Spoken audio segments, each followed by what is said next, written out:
Hi, folks. Thanks for joining in. Uh, we will get started pretty soon. And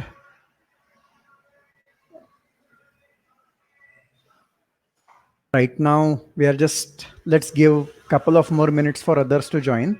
Meanwhile, let me just make a few housekeeping announcements.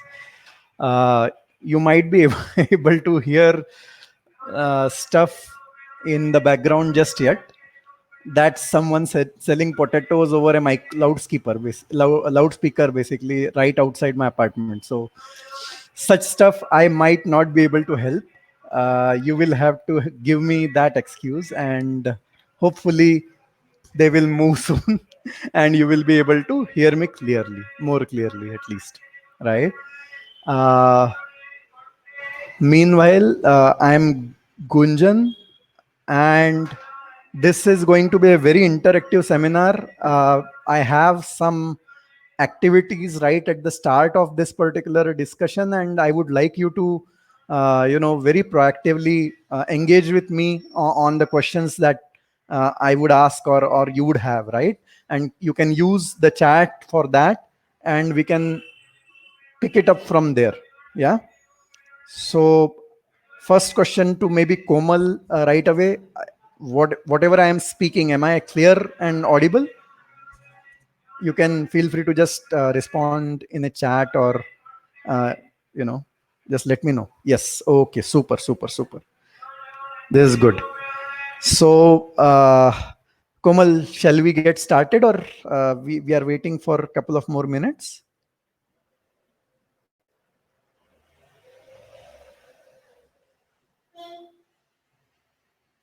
All right, so let's get started. Thanks for all for joining in. This particular discussion, you may think that I am not, first of all, I am not a security specialist, right? So my title itself on the screen, I hope you are able to see, is principal data scientist for that matter, right? I am not nowhere in the data security angle. And one more thing you should also point out that I am not neither on the data side of it, right? In general, if I were a data warehousing specialist or I would have that kind of a title or expertise, maybe then it might have aligned with the topic better. But trust me, this topic is right now at the center of everything that is machine learning and the direction that machine learning is taking here onwards. Okay, what it means, why is it important, and how machine learning figures in this entire whole discussion, that's something that we will figure out as we go along.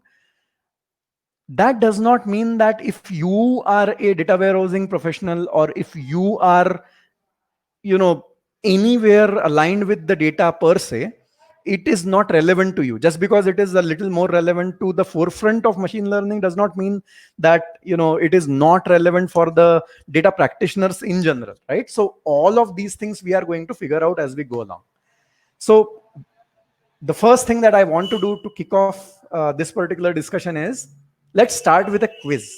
And it is imperative and very important for me that all of you participate in that quiz. Otherwise, it's going to be a flop show. And you don't want that, right? Help me here, please. Yeah. With that, let's get started. Which of the AI competitions requires you to design bots which can engage with a human for at least 20 minutes long conversations for a $1 million prize? I repeat, which of the AI competitions which are currently running requires you to design chatbots which can engage with a human for at least 20 minutes in a long conversation for a $1 million prize, right? First, is it a TapChief challenge? I mean, TapChief is well funded. Maybe they are willing to offer a $1 million prize. B, it is a Google chatbot challenge. C, it is Alexa Prize 2020. Or D, it is Facebook Wiser challenge, right? So out of these four challenges, which one of these challenges is actually offering $1 million prize for designing a chatbot which can have a coherent conversation with a human for at least 20 minutes? That's the question. Your time starts now. Because I don't have a way to for you to participate along with me, I would request you to put your answers in comments and we will take it up from there. So I have Kartika saying that it is Tap Chief, and thanks for participating. It must be, isn't it? I know Kartika is a little bit biased there. Uh, Anyone else who wants to participate here?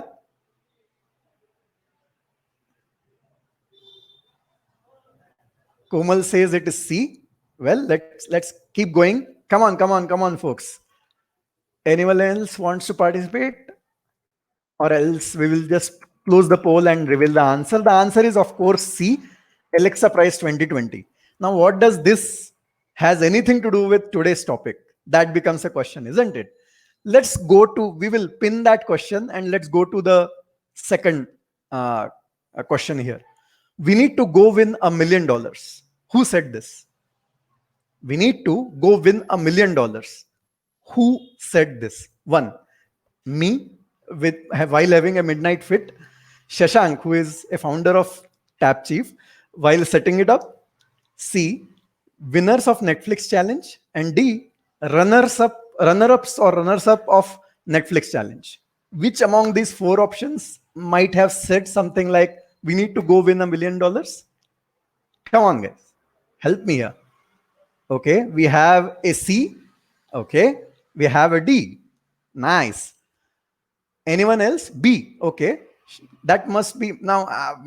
I think the people who have answered B might be a little all right. So yeah, we have good number of answers, and the real answer of this particular question is D. How many of us remember Netflix challenge? Like, Netflix challenge was one of the memories that I have in my own time, where machine learning came to the fore. Some company offering $1 million for improving their algorithm. So Netflix in 2006, right, they offered $1 million reward for improving their recommendation engine, and they offered it to anybody like you, like me. Those who are today working or are interested in data science, right, they know what Kaggle is. Kaggle is one of the many such portals which allows for companies to launch a competition and make it crowdsourced, right? People like me would participate in that competition and get the companies would get a solution to their problem. That is the central thought there, right?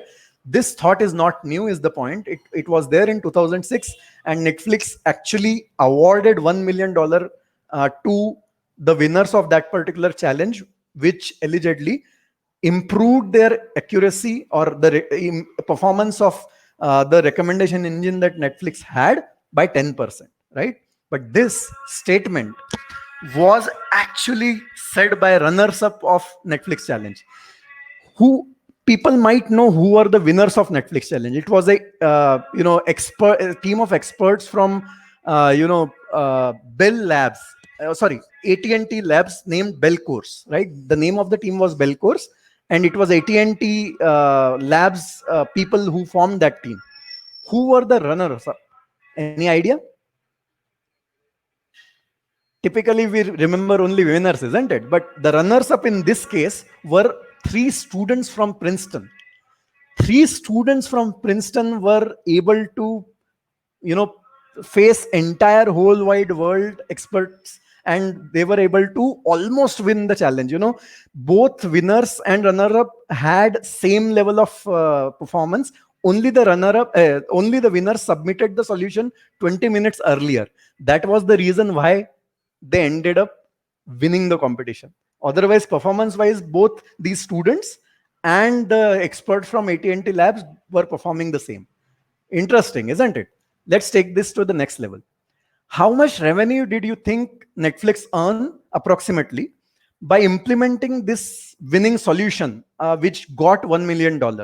A, 1 million, B, 0 million, C, 10 million, and D, 5 million. What do you have? What do you think is the right answer? Come on. How much revenue did Netflix earn approximately by implementing the Netflix challenge winning solution? Any guesses?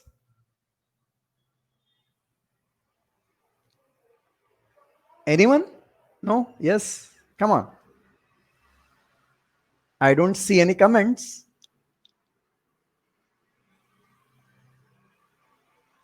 Okay. 5 million is one of the options which has come up.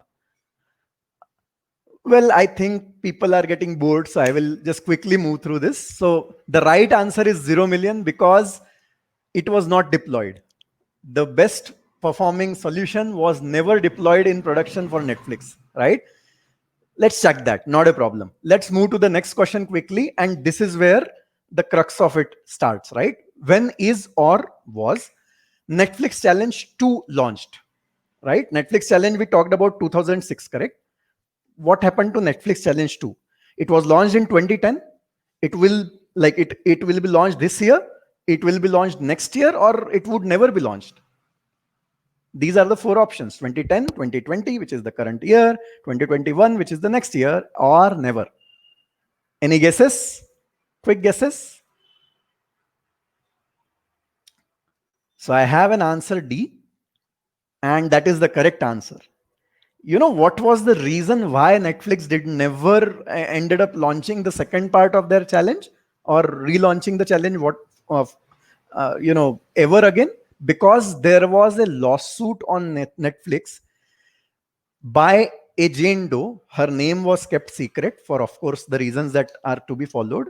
Her claim was that Netflix challenge data was anonymized, which means that we will see and talk about it in detail, but it was anonymized, but still experts could bring in some external additional information and they could identify who rated which move. What it tells us is there was a chance that even despite Netflix doing that anonymization at their end, there were smart people outside in the world who would be able to take that particular data and find out who actually rated these movies. And we will talk about this particular thing in detail.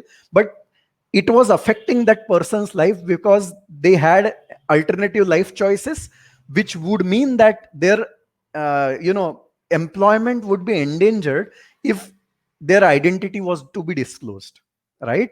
That was the class action lawsuit. If you follow US shows and stuff, that was a class action lawsuit on Netflix after the challenge was closed in 2009. It took 3 years to close that challenge, by the way. And that class action lawsuit was because Netflix failed in anonymizing the data, which brings us to today's topic, which is how private really the data is. And to go there, I would like to know what is your definition of privacy, right? You are an end user. What is your definition of data privacy?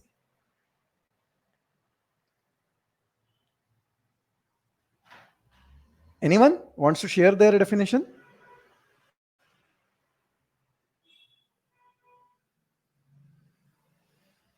What do you feel? What do you mean when you say that you want your data to be private? What does that mean actually? Anyone wants to share their views? So one option that I have gotten is information is not shared. Okay. So in case of Netflix, what happened? They shared your information. However, they properly, in their own wisdom, anonymized it, right? They did not share your name. They just shared your what all films you have rated and those ratings. That's all, right? Is it good enough for you to say that? Yeah, I mean that's perfectly fine with you. Okay, so I have encrypting data in such a way that only end user can decrypt it. So this is a very interesting point, right? We are talking now, suddenly this point is talking about data security, not data privacy. And that's the point that I wanted to bring home, right? So there is this distinction between data security and data privacy. And let me point that distinction out. See, security refers to protection against unauthorized access. In case of these guys, our Netflix as a company sharing the anonymized data, there was no problem with unauthorized access. I mean, they proactively provided access to all the world for that matter, right? But look at the definition of privacy. Privacy defines the ability to protect personally identifiable information.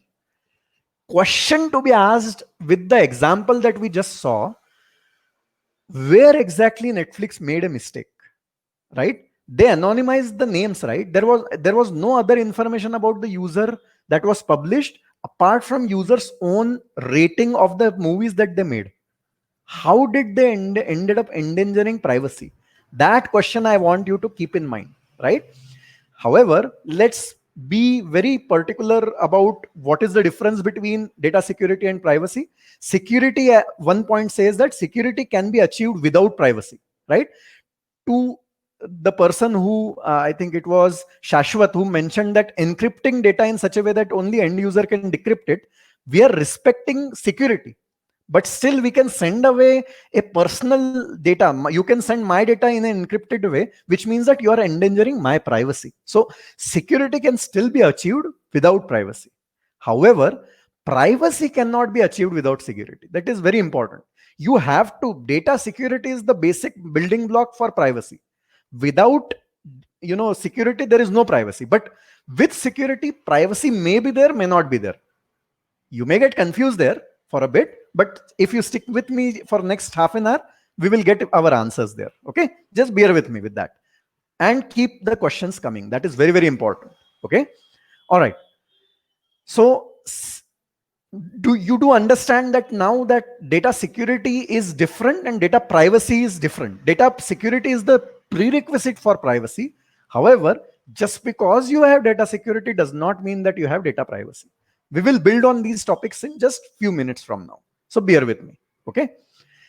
We just were talking about this Netflix price example. So let me tell you how the so-called smart people out there broken the code of Netflix, right? In fact, one of the people who actually broken that code was an Indian, right? So just to refresh, Netflix announces Netflix price in October 2006. They release 10% of their users, average 200 ratings per users, and all the data that is released is very simple. The anonymous ID, which means that looking at that ID, you can't say that it was me as a user. The names of the movies when that user has rated, the rating itself, and the date on which the user has made that rating basically on their website. As simple as that, right? This is the data that was released. And one of the smart guys, what they did, Arvind Narayanan is the name of the primary author of the paper. They just went out and searched in IMDb.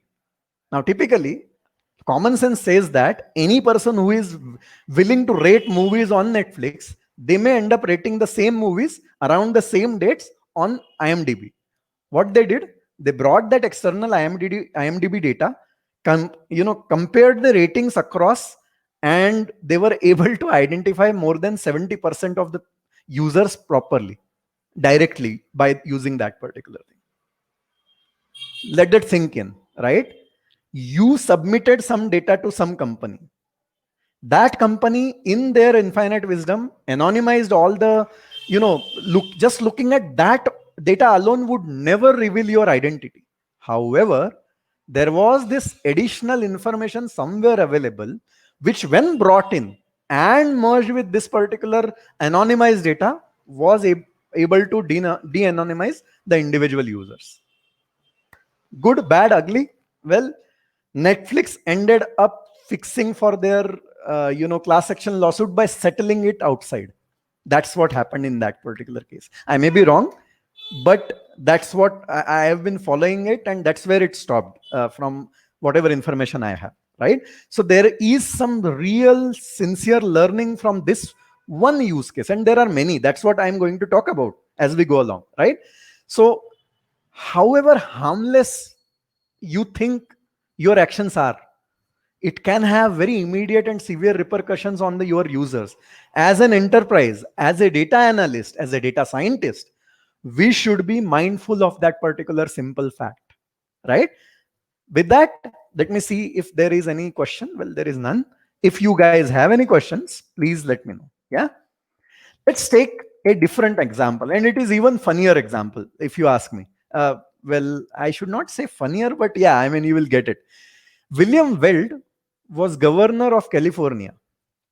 He decided that general insurance related information should be made public after anonymization. So, what they did, they just anonymized the data properly, released it out in public that okay, this is what the ailment that a particular certain individual has suffered from, and they have claimed for this particular ailment.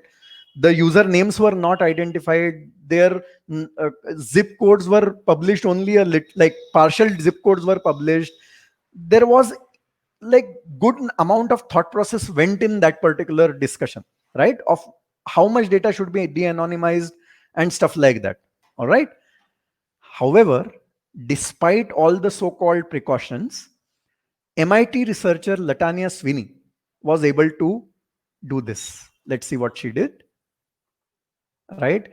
She was able to just spend $20 worth of money, get the voters list, and she was able to find out what? She was able to find out that William Weld suffered from a cardiac illness in that particular duration. As simple as that. So William Weld, like people suggested, or expert told William Weld that you should not be making that information public, and still they went ahead with their plan. And Latanya Sweeney, a student in MIT, just by investing $20 worth of money in getting the Cambridge voter roll, was able to identify the illness that William Weld himself suffered from in the duration within the data. How was she able to do that? Very simple.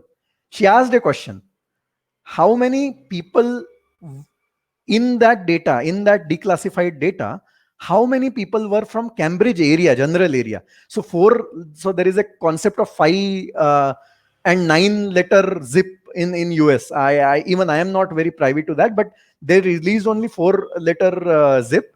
And but using that zip also, you can ask the question who lived in a very broad area, which is Cambridge. So now she has nailed down the area. She knew that Mr. Weld, what was his gender? Of course, it was male. And she also knew from public records that what was his birth date and what is his current age. That age was part of that particular data set, and using that age, zip, and gender, she was able to identify that it has to be some more public data, basically, that she knew that Mr. Weld, while attending a conference, fell because of some heart trouble, and it was known that he reported to a nearby hospital therein, right? So using such external information and marrying all that together, she was able to identify who in that whole data set was William Weld, right? That's the power of external data that you don't have any control over as a company, which someone, if utilizes along with the data that you may have, can lead to disastrous circumstances for you as an enterprise who is custodian of users' data, right? I hope you are able to understand the severity and the consequences of being fast and loose with data privacy of your users, right? If there are any questions, please let them flow in, right? I'll take another example and just bring the point home, right? So 2006 itself, the same year that the Netflix challenge was launched, AOL actually, released the search logs with a noble intent in their head that, okay, you know what, let's release these search logs and hope that the academic community by and large out there will do some pattern recognition on this search log and, will be able to help us improve the search. That was their intention, hopefully, right? What happened?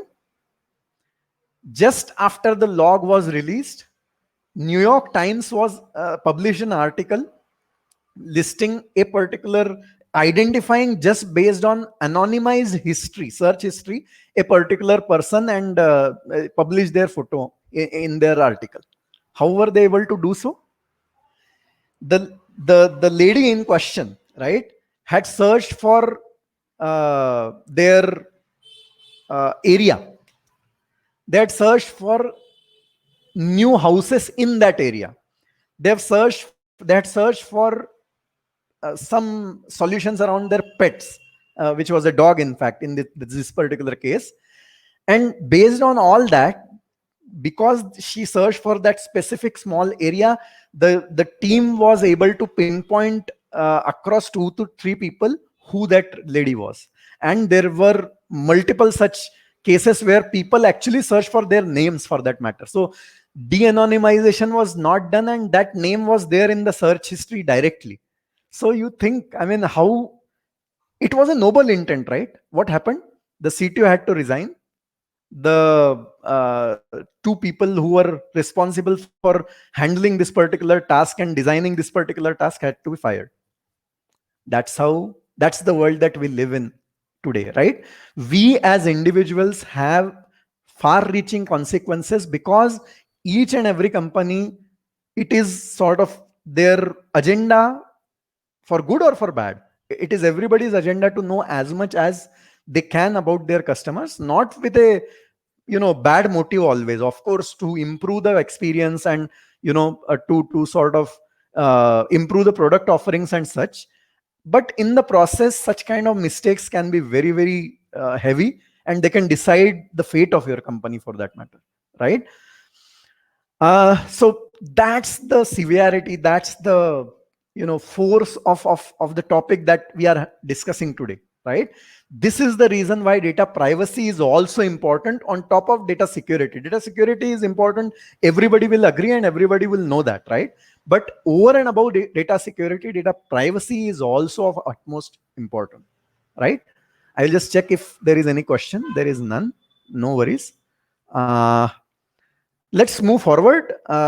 If there are any questions, please put them over here in your chat, and I will pick them up as I go along. All right. So let's move on. So facing the facts, right? There are digital traces. You, me, anyone who is there on internet. We are living in an information society, and each of us leave digital traces of our actions, and those traces can allow a lot to be inferred upon who I am as a person, right?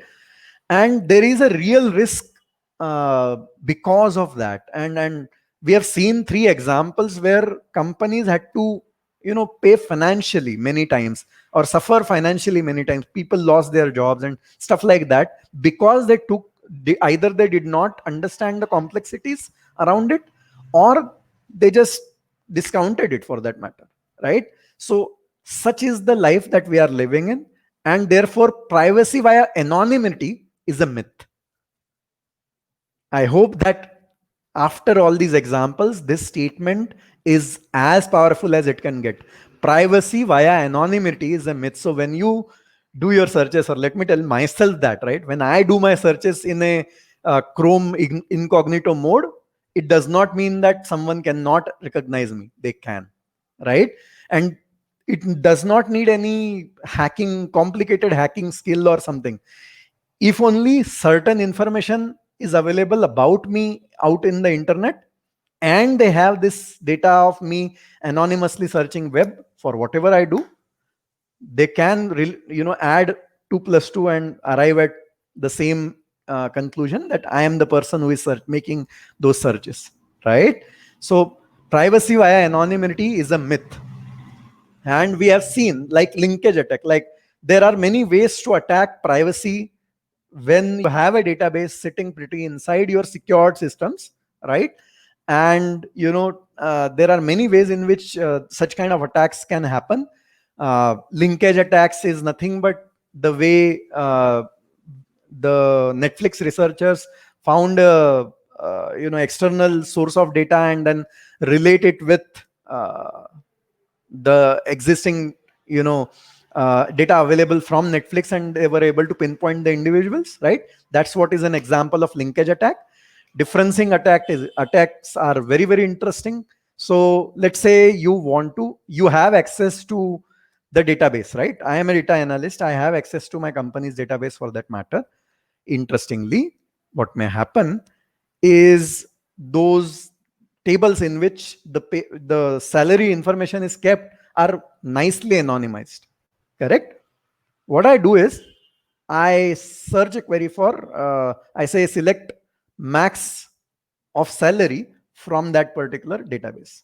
Now, I know that someone in my company is earning 5 crores, let's say, as an example, right? Who that might be. I bring in my external knowledge that, well, typically the top of the tops would receive that kind of salary. So maybe this salary is of that person, isn't it?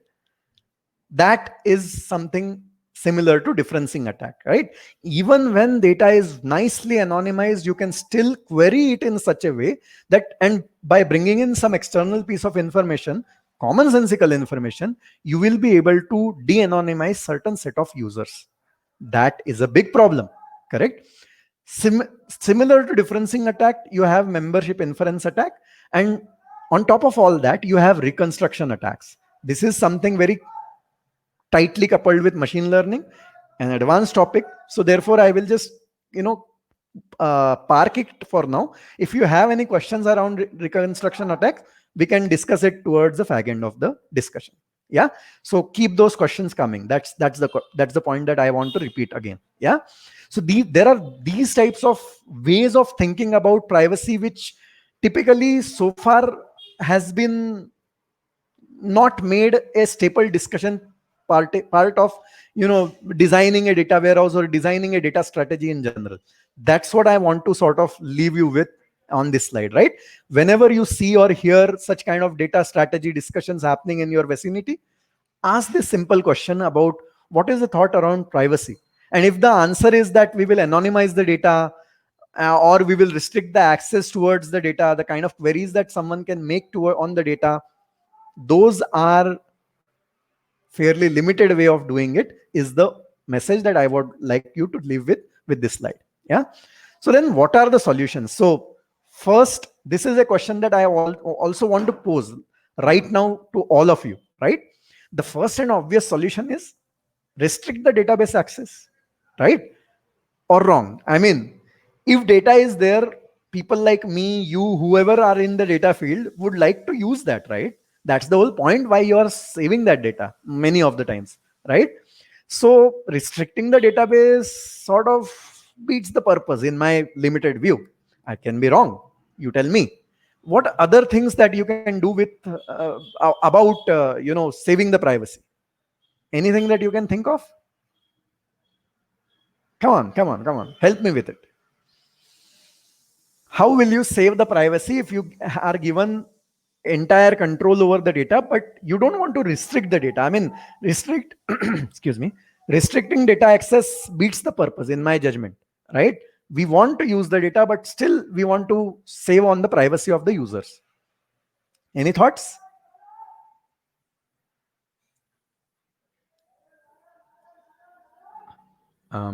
Okay. Just a sec. Just a sec. Meanwhile, you answer. Let me plug my system. I'm really sorry for this silly mistake, which I often make.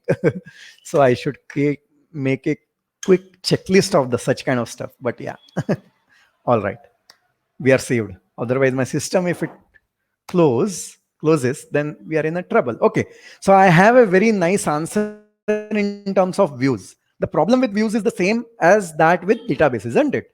So let me walk you through what I think about it. So one of the very standard approach is what is known as k-anonymity.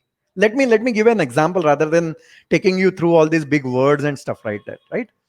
See, I tell you that I don't publish the name, okay? But I do publish, and I don't publish the exact values as well, okay? But I do publish age, range of age, a very half-hearted zip code. I will not publish the religion. I will publish USA as a nationality and whatever medical history. The next question that I am asking you is very simple. is this what you see on the screen? Is this enough to save identities, uniquely? What is your thought around it? Can you think of a case where a person knowing a little bit more from external world can come in, look at the same data, and still able to identify an individual very clearly? That's the thought process that I want you to apply over here.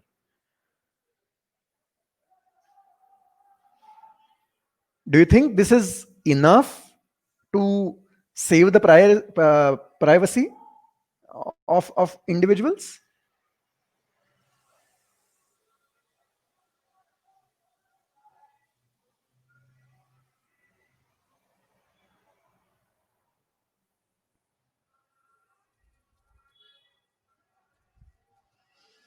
Okay, let me ask you a different question then. No problem, right?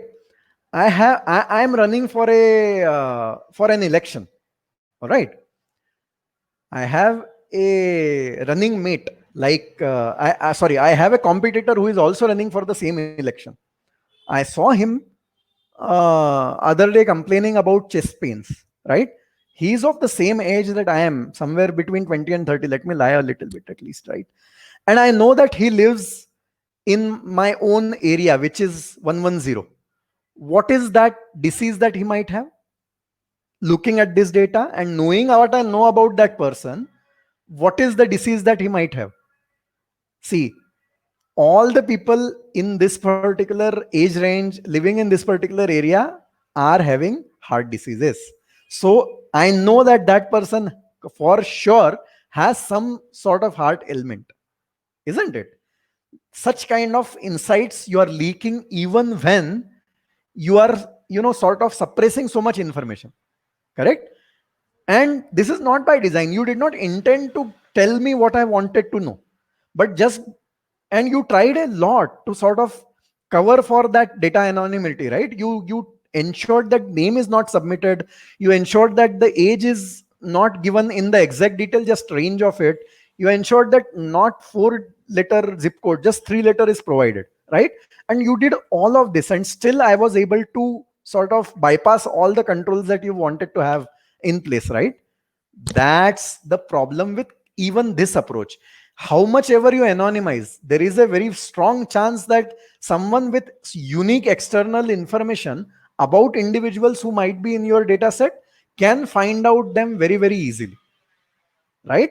That is why anonymity by virtue of suppressing information is never a complete solution. Do you agree? Or anyone has some alternative views around it?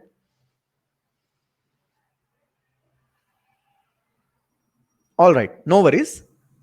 Let's go on. So then how else we can fix this? That becomes the question. Anything else that anyone wants to add here? Like, how can we still anonymous, like making dataset anonymous has certain problems, right? How can we still solve for this data privacy related problem then? Anonymity is not the solution, then what is the solution, right? That's the question. What do you think? Anyone has any views around it? Anyone thinks that there is a way around saving for privacy despite all of this? What we just said?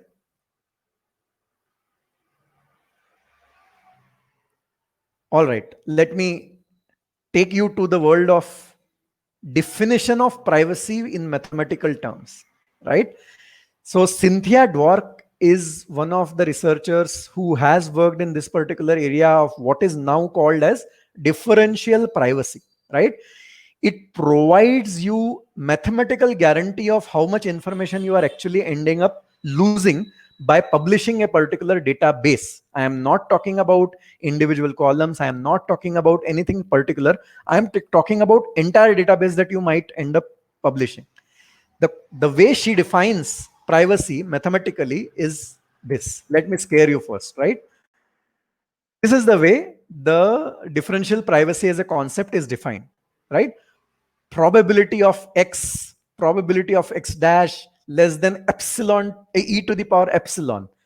We are already scared or bored to death when you see this, right? Let me break it down for you. What this information or definition is saying is very straightforward and simple. It is asking a question. If a person is participating in providing his information inside the database, if I were to remove him, X bar, X dash is the same database, barring that one single row. If I remove him, the overall result should not change by much. Are you with me? If you say that you want to know average salary, you query for average salary, you get a number, say 1000.25, right? If I remove the maximum, if I'm able to query for who has the maximum salary as an example, right? And if I remove that particular person's information, the overall average does not go down. Then what can we say about it? This person, there is no way I can 100% be sure that the person who has the max salary is this person, right? The individual contribution make a very little change in the entire scene. If you are able to define the problem in that particular manner, you have achieved differential privacy, right? Then even if you had any other external information about any individual whom you think might have participated in this database, you will still not be able to tell which of these rows of the database is actually corresponding to that guy. And how is it achieved? Very simple. Whenever you are returning the result of the query, add some random noise to it, right? The question therefore is how much random noise to be added. And so that our research, which say I am a data analyst, I am querying the database, and you add a lot of noise, then what will happen? The results are going to be affected, correct? They are going to be wrong up to some extent. The argument that I am making is it is okay to have those results a little wrong. Why? Because having those a little wrong will ensure that no additional no attack involving additional information about an individual who is already in the database is going to be de-identified just because they have participated. You're making a case where I am willing to participate in this particular survey as an example, because even if I would not have participated, there is not much difference that it would have made to overall survey, right? Then people will be more willing to share their personal information, because there is no way in which you will be compromising their identity while doing so, correct? That's the thought process behind differential privacy. That's why this this particular concept is so powerful, and that's why over and above data security, which is an established, studied and research field, this field is becoming more and more important. Companies like there is this mathematics behind it, which I don't want to go into.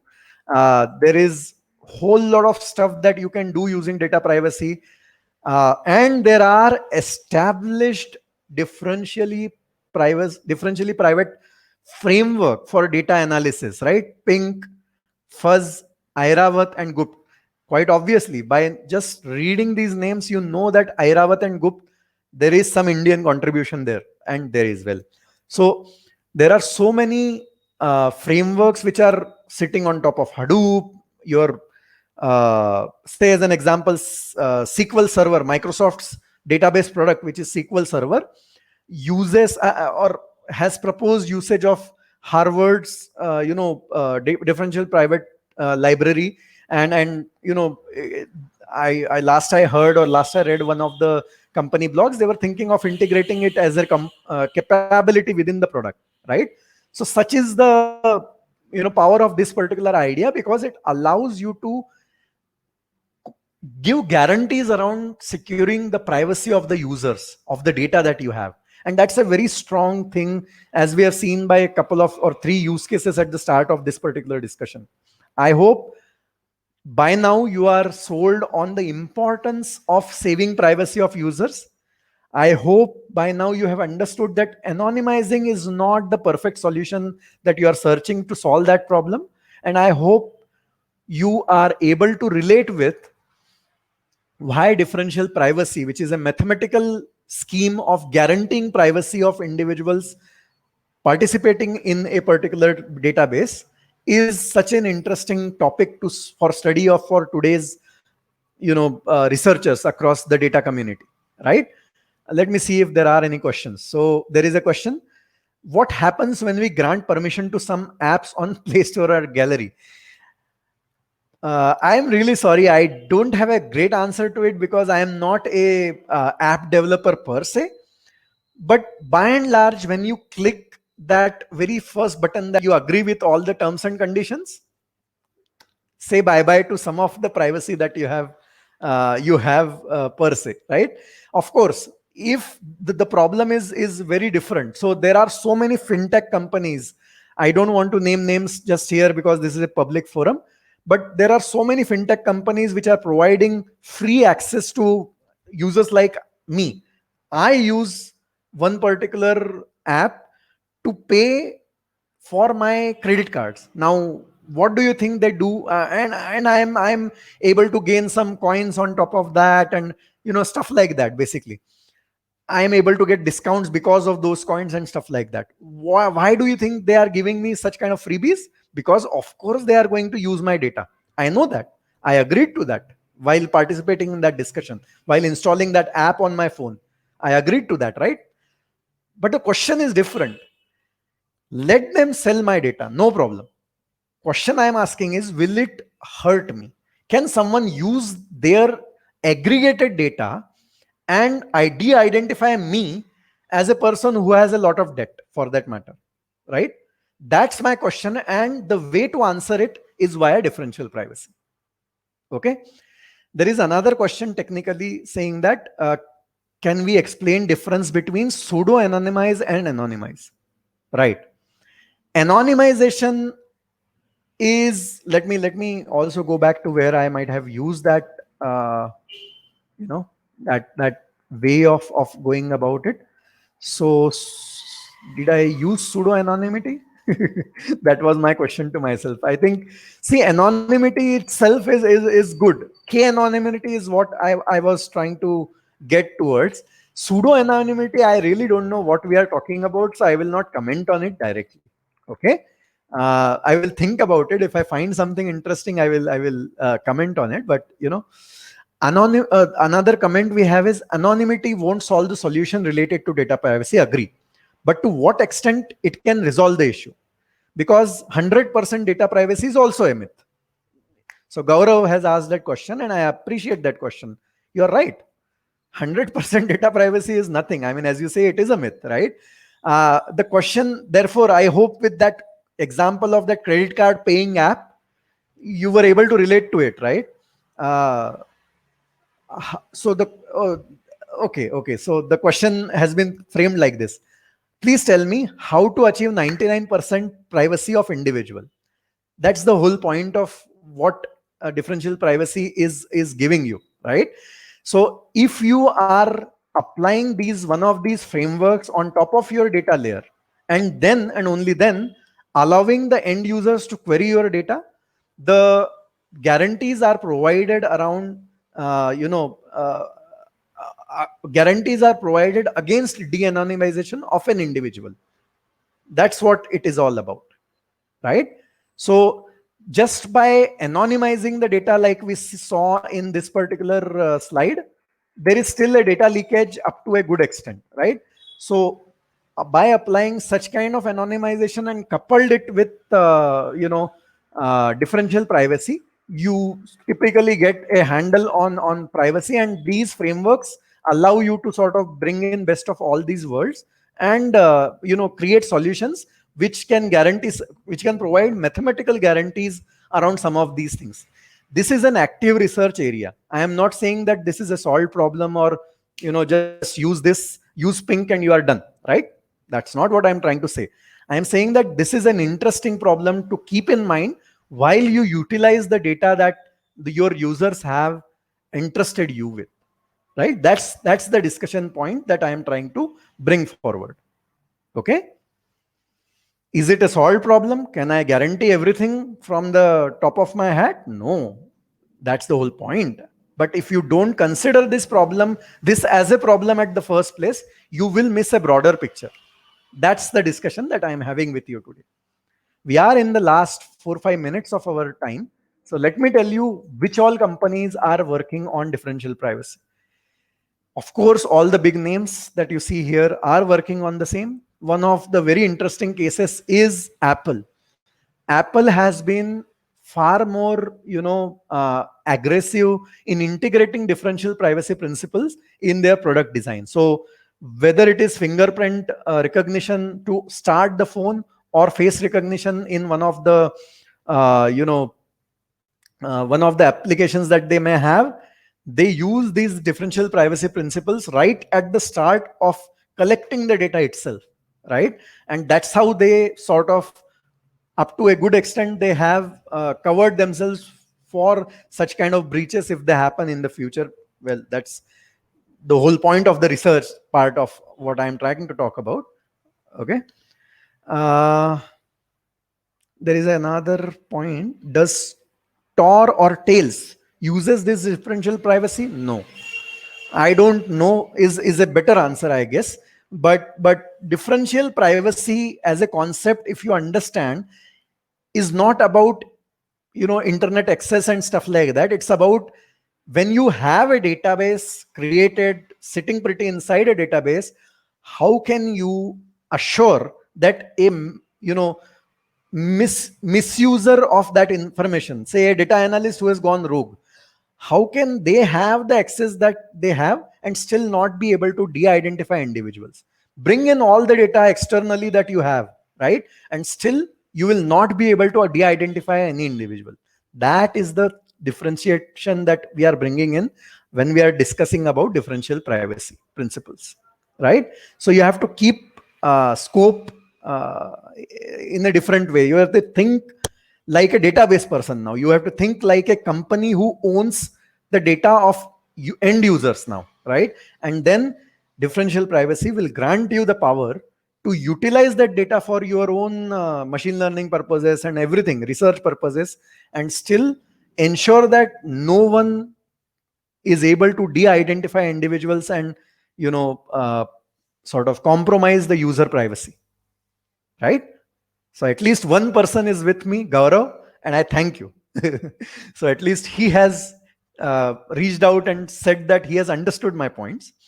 As time progresses, we are into last few minutes. If you have more questions for me, you can reach out to me over TATChief. If you check the website, you will find me under the abbreviation NG for that matter, or Gunjan Narulkar. That's my name. I work with Fidelity as a full-time principal data scientist, and I'm extremely open and willing to discuss with any of your problems around. So differential privacy, why differential privacy is on my horizon, right? I am looking for opportunities to implement deep learning models on tiny devices, on your phones for that matter, as an example, right? And that's where it is very important for me to keep privacy at the forefront of my application, if at all. Correct? So that's where I am researching right now at my own personal time, in my own personal interest. Thanks for giving me this opportunity to TAPChief team, and I hope this was worth your time. Thank you so much.